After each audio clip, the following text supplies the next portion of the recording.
Rwandan president's challenger charged with inciting insurrection.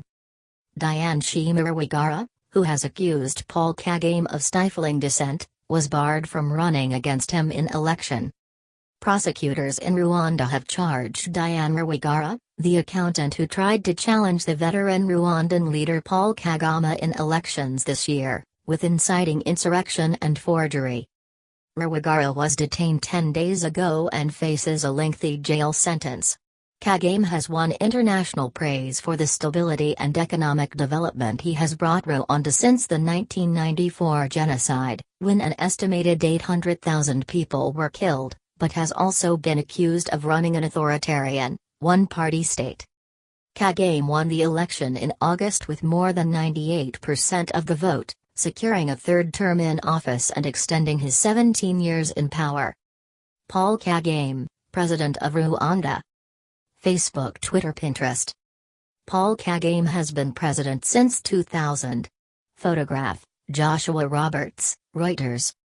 Electoral authorities barred Rwigara, 35, from standing in August, saying she had not submitted enough supporters' signatures and that some of the names she did submit belong to dead people.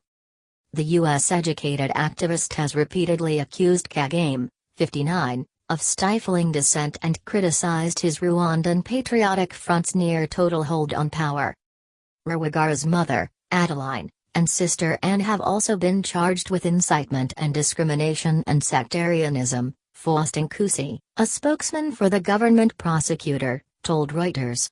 He said the cases were filed in court on Tuesday and a trial date had yet to be set. The three women were first taken from their home in Kigali, the Rwandan capital, on 30th of August on tax evasion allegations related to the family's tobacco company.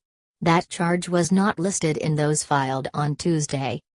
Rwigara's activism began when she publicly accused the government of involvement in death of her father in a road accident in 2015, contacting foreign embassies in Kigali and international human rights organizations, as well as petitioning the president.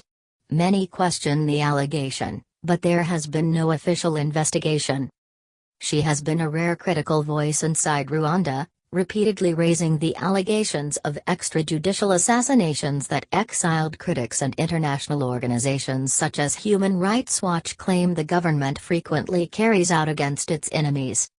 When Rwigara announced her intention to run against Kagame, busloads of young Rwandans attended her meetings while journalists packed her press conferences. This rattled the ruling party and leaders, observers say. Rwanda is like a pretty girl with a lot of makeup, but the inside is dark and dirty. Read more.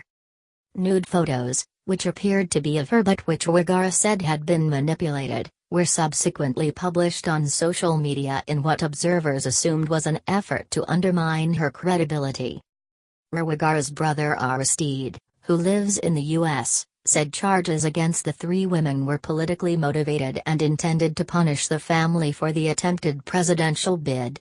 He was not reachable for comment on Wednesday.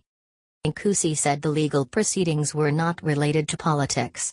Kagame won polls in 2003 and 2010 with 93% and 95% of the votes cast.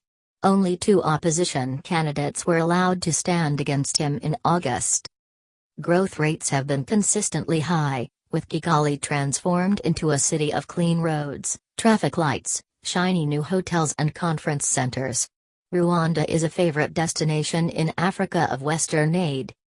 Some question the reliability of the economic statistics showing growth and allege that growing cronyism could undermine development. Along with Rwigara, several leaders and members of the Forces Démocratiques Unifiées Guinea opposition party have also been detained in recent weeks.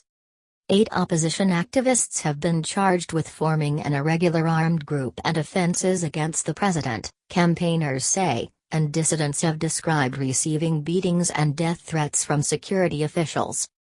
The government is using its standard playbook to crush dissent. Rwanda's donors and other international actors should condemn this blatant clampdown on the political opposition, said Ida Sawyer, the Central Africa director at Human Rights Watch.